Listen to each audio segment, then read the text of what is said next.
Amis du jour, bonjour, c'est Jean-François du Web et la Tortue. Bienvenue dans ce nouveau podcast qui va être consacré à notre troisième sujet lié au site internet. Cette fois-ci, on va parler de comment concevoir les sites internet quand vous n'avez pas de connaissances techniques. C'est parti.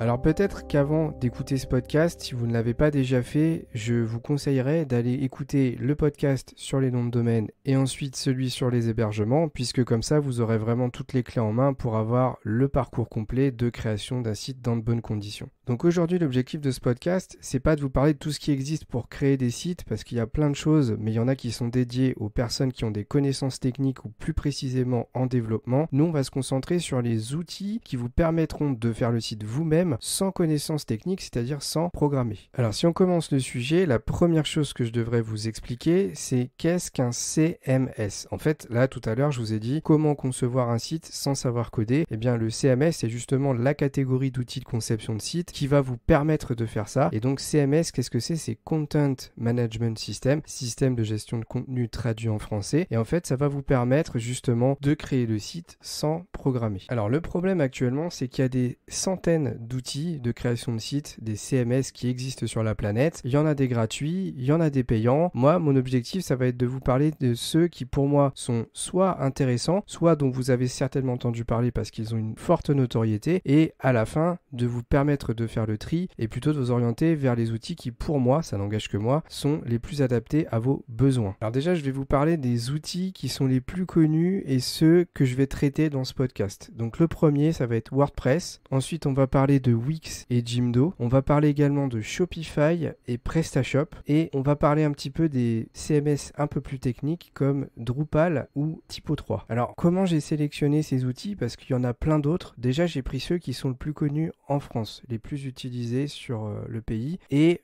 ceux qui pour moi ont un intérêt à être traités pour les catégoriser et que vous compreniez mieux dans quelle situation va falloir les utiliser ou pas. Ensuite, attention, le but c'est de parler de ces CMS, mais pas forcément de tous vous les conseiller. Bien entendu, vous l'avez compris, j'en parle pas forcément parce que je les aime bien, mais parce que vous allez certainement en entendre parler et vous allez peut-être plus facilement vous orienter vers certains, alors que pour ma part, je les conseillerais pas forcément. Alors on va commencer tout de suite avec ceux qui pour moi ont une notoriété très forte en France et qui sont pour moi les plus simples d'utilisation, mais que je vais pas vous conseiller. Alors ça peut paraître bizarre, j'en parle en premier, mais c'est parce que je veux les évacuer très rapidement de ce podcast. Attention, c'est pas des outils catastrophiques, je veux surtout pas donner cette image-là, ils sont très bien, mais simplement pour des raisons que je vais évoquer après, pour moi, il faut pas partir sur ce type d'outils. Donc j'arrête le suspense, les deux outils que je vais pas vous conseiller, c'est Jimdo et Wix. En fait, c'est actuellement les outils qui, d'un point de vue simplicité de conception des sites, sont au-dessus de tous ceux dont je vais vous parler après. Alors très souvent en formation, lorsque je donne cet argument-là, on me dit mais pourquoi du coup il faut pas les utiliser, puisque vous nous dites qu'ils sont simples, c'est les plus simples, mais vous ne nous orientez pas vers ce type d'outils? Alors en fait, d'un point de vue conception de page, il faut savoir que les trois quarts des outils dont je vais vous parler, ils ont ce qu'on appelle des constructeurs de pages. Autrement dit, vous allez travailler comme si vous étiez sur le site internet en tant que visiteur et vous allez prendre des blocs, ça va être du texte, ça va être des images, ça va être de la vidéo, et tout ça, vous allez créer des colonnes et répartir ces blocs à l'intérieur avec votre souris en faisant ce qu'on appelle des glissés-déposés. Pas évident de vous montrer ça puisqu'on est dans un podcast, il n'y a pas de visuel, mais essayez d'imaginer. Très honnêtement, à l'heure actuelle, d'un point de vue simplicité, on peut pas faire beaucoup mieux. Et sur cet aspect-là, je le reconnais totalement, ces deux outils-là, c'est des monstres, ils sont excellents et ils sont au-dessus de ceux que je vais évoquer et que je vais plutôt vous conseiller après. Donc très sincèrement, ça je peux pas leur retirer, mais de l'autre côté, il y a des points négatifs assez importants que je veux évoquer avec vous. Alors la première chose, c'est qu'ils ont une version gratuite, mais cette version gratuite ne va pas vous rendre crédible si vous êtes un professionnel, puisqu'en restant sur la version 100% gratuite, eh bien déjà la première chose, c'est que vous n'aurez pas une adresse de site web complètement à votre nom. Alors d'un point de vue adresse, on va parler de nom de domaine. Je ne vais pas évoquer le sujet plus que ça parce que si vous voulez en comprendre plus sur le nom de domaine, allez voir mon podcast qui a 2 semaines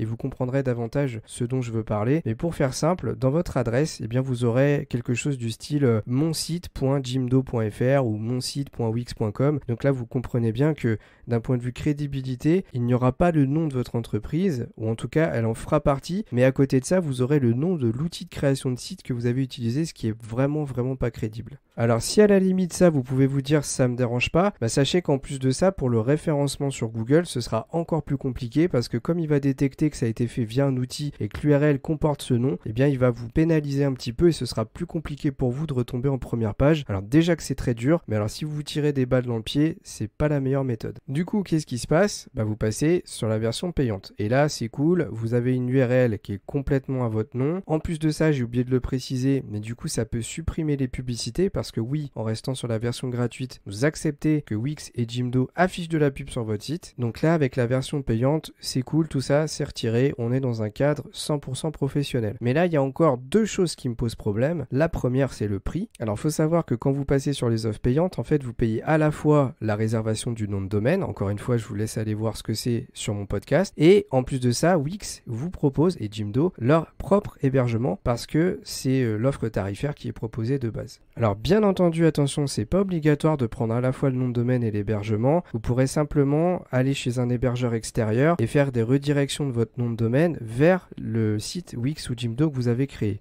Et là, pour ce qui est de l'hébergement, vous vous doutez bien, allez écouter mon podcast de la semaine dernière pour comprendre à quoi ça sert. Donc d'un point de vue coût, en fait, ces solutions vont être plus chères que la moyenne. Je vais vous en reparler après. Il y aura des outils dits open source qui vont vous permettre de n'avoir à réserver qu'un hébergement et d'aller installer le CMS directement chez lui, ce qui va vous ramener à un coût beaucoup plus accessible. Donc vous l'aurez compris, on ne peut pas installer ces logiciels-là, ces CMS sur des hébergeurs. Il faut absolument qu'ils restent chez eux. Et en plus de ça, le code ne vous appartient pas, c'est un outil qui a un code propriétaire, donc c'est la propriété de Wix ou de Jimdo en fonction de l'outil que vous allez utiliser. Donc ça me pose un gros problème parce que, alors bien sûr vous allez certainement me dire ça n'arrivera jamais, mais croyez-moi, ça peut arriver, c'est que si l'outil ferme, eh bien votre site, vous devez le refaire totalement de zéro, puisque comme le code ne vous appartient pas, il ne sera pas chez un hébergeur avec les fichiers accessibles, eh bien vous perdrez tout ce que vous avez fait. Et enfin, si on va un petit peu plus loin dans les conditions générales de vente, très sincèrement, je suis pas du tout convaincu du fait que si vous réservez le nom de domaine chez eux et que votre site est hébergé également chez eux, eh bien que vous soyez tout simplement propriétaire de tout cet ensemble d'informations, que ce soit d'un point de vue de nom de domaine, mais également du contenu que vous allez créer dessus. C'est-à-dire que oui, il y a le logiciel, le CMS en tant que tel, le code ne vous appartient pas, mais il y a aussi les contenus textuels, les photos que vous allez mettre dessus. Est-ce qu'on est certain à 100% que vous êtes propriétaire de cela? Et pour terminer, est-ce qu'on est certain à 100% que ces outils n'exploitent pas vos données personnelles et les données des clients qui vont rentrer leurs informations dessus? Je pense notamment à un formulaire de contact par exemple ou autre. Voilà, je crois que j'ai donné à peu près tous mes arguments sur ces deux outils, mais on va pas passer tout de suite à une autre catégorie, on va s'attarder sur un autre outil, un troisième qui pour moi fait partie de la même catégorie, mais je voulais en parler un petit peu après parce qu'il a une particularité, c'est que lui va se concentrer uniquement sur les sites pour vendre, c'est-à-dire les e-commerce. Donc Wix et Jimdo dont j'ai parlé juste avant, eux sont capables de faire à la fois des sites vitrines et aussi des sites marchands, des sites pour vendre directement sur votre site. Mais donc il y en a un troisième qui fait partie pour moi des outils simples mais que je vais pas vous conseiller, c'est Shopify. En fait Shopify c'est la même chose que Wix et Jimdo, à la différence près qu'il va se concentrer uniquement sur les sites e-commerce. Vous ne pourrez faire que de la vente en ligne avec ce type de site. Alors j'ai exactement les mêmes arguments que pour Wix et Jimdo, mais je vais aller carrément en ajouter un troisième qui va encore plus pencher la balance dans le fait que je vous conseillerais de l'utiliser, c'est qu'en fait, le constructeur de page, c'est-à-dire le système qui va vous permettre de créer votre site internet, vos contenus, est en plus pas si terrible que ça. Donc vraiment, moi c'est un outil que je vais pas vous conseiller d'utiliser parce qu'il regroupe à la fois les raisons négatives que je vous ai données pour les deux autres, mais avec cet aspect négatif supplémentaire qui est que le constructeur de page est pas au top. Alors oui, c'est un peu bizarre de commencer par les outils négatifs, mais j'étais un peu obligé de passer par ces trois outils puisqu'ils ont une forte notoriété en France et très souvent quand je demande au début de mes formations sur la création de sites qu'est-ce que vous connaissez comme outil, et bien souvent ce sont les trois qui ressortent, donc je voulais tout de suite en parler pour les évacuer comme je disais au début de ce podcast. Alors on va tout de suite attaquer une catégorie que je veux évacuer assez rapidement. Il y a deux outils que moi je vais fortement vous conseiller mais que dans un seul cas de figure, c'est le cas où vous êtes un petit peu technique, c'est-à-dire que vous savez par exemple manipuler ce qu'on appelle le code HTML, CSS, un peu de JavaScript, mais ça va pas plus loin. Malgré tout, ça sous-entend que vous avez quand même des connaissances techniques un minimum. Donc là, moi, c'est Typo 3 et clairement Drupal que je vais vous conseiller. Ce sont deux outils qui sont à la frontière des développeurs, c'est-à-dire des développeurs plus intégrateurs, HTML, CSS, JavaScript. Donc là, il y a très souvent du code à faire. Avec ces outils-là, vous allez pouvoir aller beaucoup plus loin que les outils dont je vais parler après. Mais en contrepartie, il y aura beaucoup plus besoin de mettre les mains dans le cambouis. Alors avec ces outils-là, vous pouvez tout faire. Vous pouvez faire du e-commerce, vous pouvez faire du site web vitrine classique et on pourrait même parler d'aller jusqu'à de l'application web parce que si en plus de ça, vous savez développer avec du PHP, etc., vous allez carrément pouvoir recasser le noyau et faire un peu ce que vous voulez. Autre argument de taille, ce sont des outils qui peuvent directement s'intégrer chez votre hébergeur. Donc vous irez voir mes podcasts sur les noms de domaine et l'hébergement où je parle un petit peu des coûts. Ça veut dire que vous aurez que à prendre en compte les chiffres concernant la partie hébergement et nom de domaine. Le site en tant que tel, si vous le faites vous-même, ne vous coûtera que le temps que vous allez y passer. Donc je ne m'attarde pas dessus, mais je vous les recommande si vous avez des connaissances techniques. Alors encore une fois, moi c'est ceux que je connais le plus en France et ceux dont on me reparle le plus souvent en France. Bien entendu, il y a des CMS équivalents sur la planète qui sont aussi bien, mais on n'en entend pas trop parler. Bien entendu, si vous en connaissez d'autres, n'hésitez pas à venir me voir en commentaire, par exemple sur YouTube, etc., pour m'en parler. Alors avant de parler des deux outils que moi je vais vraiment vous conseiller, je vais évacuer également l'avant-dernier, c'est un de ceux dont on me parle le plus, qui pour moi est très bien. C'est vraiment l'outil qui va vous permettre de faire un petit peu ce que va vous faire WordPress, qui va être l'un des outils que je vais vous conseiller. C'est Joomla. En fait, Joomla, souvent, on me le ressort. Alors attention, quand vous n'avez pas de connaissances sur les CMS, c'est pas vous qui allez me le sortir. Mais par contre, ceux qui sont un petit peu renseignés, souvent dans les études, dans les comparatifs, etc., il ressort.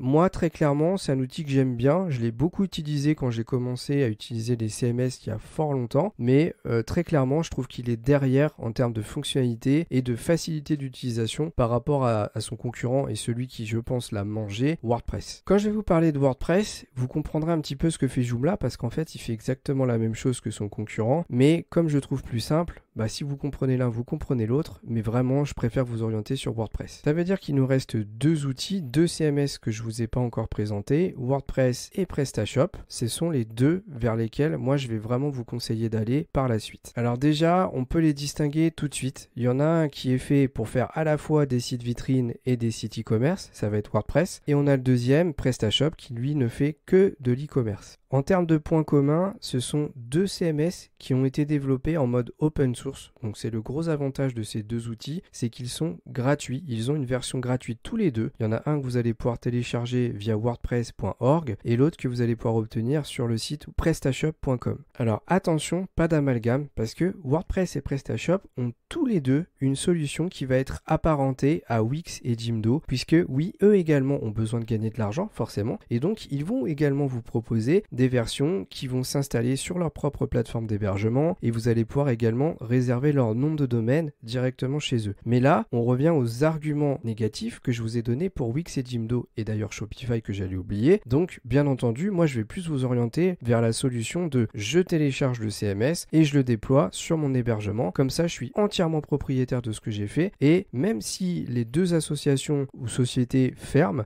j'aurai toujours le code sur mon hébergeur et mon site sera toujours fonctionnel. Donc attention, WordPress pour obtenir sa version téléchargeable, vous passez bien par le site wordpress.org et pas wordpress.com parce que là vous vous retrouverez avec une version similaire à Wix. Et pour PrestaShop, vous passez bien par l'URL prestashop.com/fr/télécharger parce que si vous cliquez sur le bouton en haut à droite créer ma boutique, également vous passerez par une solution similaire à celle de Wix et Shopify par exemple. Donc maintenant on va parler de WordPress. On va s'orienter d'abord sur celui-là et je vous parlerai de PrestaShop en dernier. WordPress, en fait, moi je vais vous le conseiller uniquement pour faire des sites vitrines. Actuellement, il faut le savoir, c'est le CMS le plus utilisé sur la planète. Il a une part de marché à plus de 40%. Donc c'est énorme. Si je devais vous donner une image, ce serait un peu le Facebook des CMS. Autrement dit, il a une avance considérable sur ses concurrents. Alors certes, Facebook a une énorme perte de vitesse, mais ça reste le leader. WordPress, c'est la même chose. C'est un outil qui existe depuis 2003, donc il a une antériorité énorme. Joomla était déjà présent à l'époque, mais il a été mangé un petit peu comme Facebook a mangé MySpace pour les réseaux sociaux à l'époque. Il a été mangé par la polyvalence et la simplicité d'utilisation de WordPress qui était meilleure que Joomla. Alors attention, WordPress, c'est un outil qui est capable de tout faire et ça lui apporte une sorte d'inconvénient assez important à comprendre,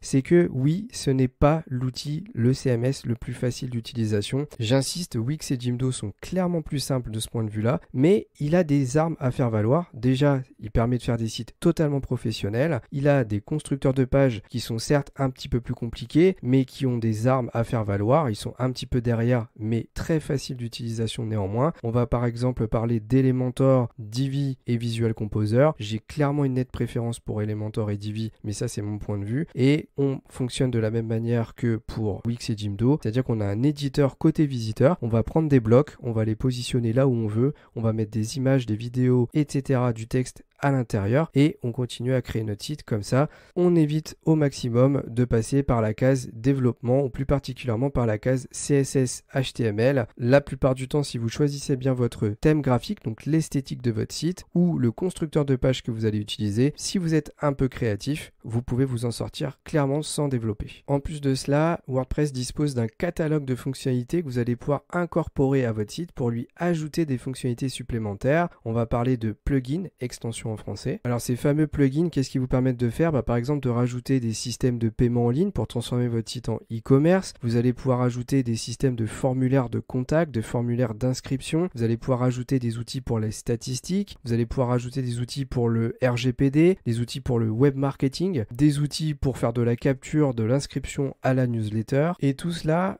c'est lié à un catalogue gratuit. C'est-à-dire que la majeure partie des besoins que vous allez avoir pour apporter des fonctionnalités nouvelles à votre site internet vont être gratuites. Il y a des plugins payants bien entendu à l'extérieur de WordPress et il y a aussi des thèmes graphiques payants d'ailleurs, mais pour la plupart des fonctionnalités dont vous aurez besoin, vous trouverez en gratuit. Alors on va ajouter à cela un argument de poids, c'est que comme c'est le CMS le plus utilisé sur la planète, ces mises à jour sont extrêmement régulières, donc c'est un petit peu comme votre logiciel Windows, votre système d'exploitation. Régulièrement, le CMS vous proposera des mises à jour que bien sûr je vais vous inviter à faire parce que ça va corriger des bugs, ça va corriger des failles de sécurité, ça va apporter de nouvelles fonctionnalités, bref, vous l'avez compris, comme il est mis à jour, autant les faire le plus régulièrement possible. Et enfin, le dernier argument, et celui-là il est très important à comprendre, comme encore une fois, c'est le CMS le plus utilisé sur la planète. Sachez que la majeure partie des hébergeurs les plus connus, revenez à mon podcast sur l'hébergement, vous comprendrez, eh bien, la plupart de ces hébergeurs vont vous aider à installer plus facilement WordPress directement sur votre serveur d'hébergement, puisque dans votre espace client, si vous prenez un hébergement mutualisé, eh bien, vous pourrez cliquer sur des options pour que l'hébergeur vous installe WordPress à votre place. Autrement dit, vous allez dans votre hébergeur, vous demandez à ce qu'il vous l'installe et après, vous pouvez déjà commencer à travailler la conception du site internet. Alors par contre, je ne vais pas vous le conseiller personnellement pour les e-commerce. Vous pourriez le faire. En fait, il y a un plugin qui s'appelle WooCommerce qui permet de transformer votre site internet vitrine en site marchand. Mais pour moi, si vous avez un vrai projet e-commerce avec quand même beaucoup de produits, notamment des produits physiques, pas des produits digitaux, eh bien, vous allez vite vous retrouver limité en termes de gestion des stocks, en termes de gestion des fournisseurs, en termes de gestion des systèmes de paiement. Je pense que vraiment, l'outil que moi je vais vous conseiller, c'est mon point de vue, ça va être justement le dernier outil de ce podcast, PrestaShop. Donc PrestaShop, pour rappel, c'est le CMS spécialisé dans l'e-commerce. On pourrait l'apparenter directement à Shopify avec les avantages et inconvénients dont j'ai parlé tout à l'heure. PrestaShop, il est open source, c'est-à-dire qu'il a une version qui est téléchargeable et que vous pouvez carrément casser et refaire comme WordPress. Et il a un objectif de vous permettre de faire facilement du site e-commerce sans développer.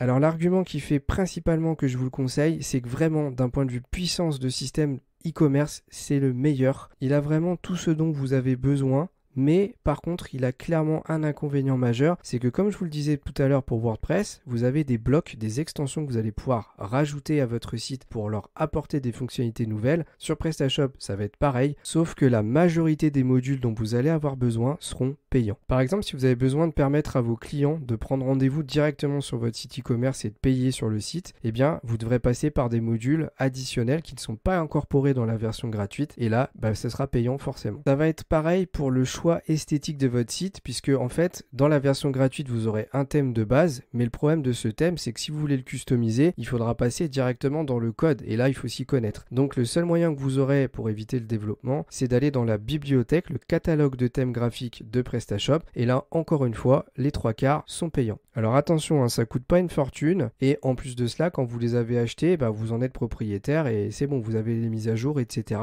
Donc, pas de panique, ça va pas vous coûter un bras, mais de toute façon, très clairement, il sera très compliqué d'utiliser PrestaShop 100% gratuitement sans passer dans le code. Bon, après, ce podcast, il n'a pas pour objectif de vous proposer que du gratuit. L'objectif, c'est de trouver justement une sorte de compromis rapport qualité, gratuité, prix, des outils qui, pour moi, sont les plus adaptés à votre besoin, l'e-commerce ou le site vitrine. Également, si on reste dans les inconvénients de PrestaShop, on a un côté un peu plus complexe forcément. Comme c'est du e-commerce, il y aura beaucoup plus de choses à paramétrer, sans passer par le code bien entendu, mais vous allez devoir gérer vos stocks, gérer votre catalogue produit, personnaliser votre thème, bref, beaucoup plus de réglages à appréhender et du coup, par définition, une interface un peu plus complexe à prendre en main. Ça passe aussi par la conception des pages, puisque clairement, actuellement chez PrestaShop, on n'a pas de constructeur de pages qui arrive à la cheville des outils de WordPress et encore moins de Wix et Jimdo. Vous n'aurez pas de Divi, de Visual Composer et d'Elementor, ou en tout cas, ils seront clairement derrière au niveau des fonctionnalités et de l'ergonomie. Donc pour faire simple, en fait, moi je vous dirais une chose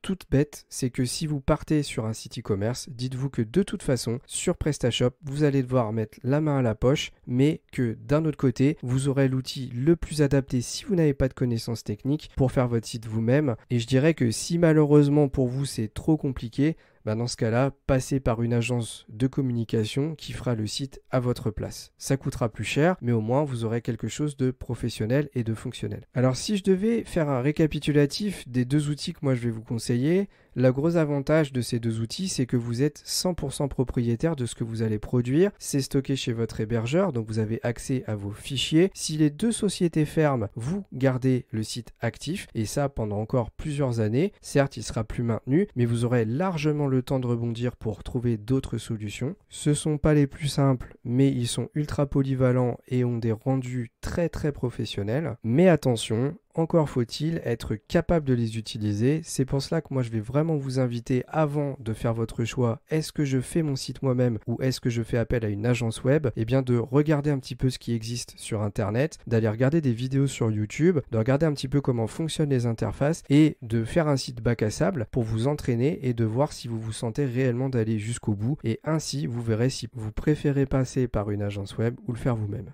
Donc voilà, la liste et le comparatif des CMS et plus particulièrement ceux que je vous conseille est terminé. J'ai essayé d'être le plus exhaustif possible. Bien entendu, il y a certains points que j'ai pas forcément pu traiter, mais j'ai fait un tour d'horizon et j'ai parlé des CMS qui, moi, ressortent le plus souvent dans mes formations. Si vous en connaissez d'autres et qui sont pour vous meilleurs que ceux-là, n'hésitez pas à me le dire. C'est un débat et encore une fois, le point de vue que je vous ai donné n'engage que moi et moi seul. Merci de votre écoute. Le podcast m'a demandé un petit peu plus longtemps que d'habitude pour le préparé. Je vous invite donc à lâcher vos meilleures 5 étoiles à partir de la plateforme d'écoute sur laquelle vous avez écouté ce podcast. Ça me fera très plaisir et ça m'encouragera à continuer. Et moi, je vous dis à la prochaine pour un nouveau podcast du Web et la Tortue.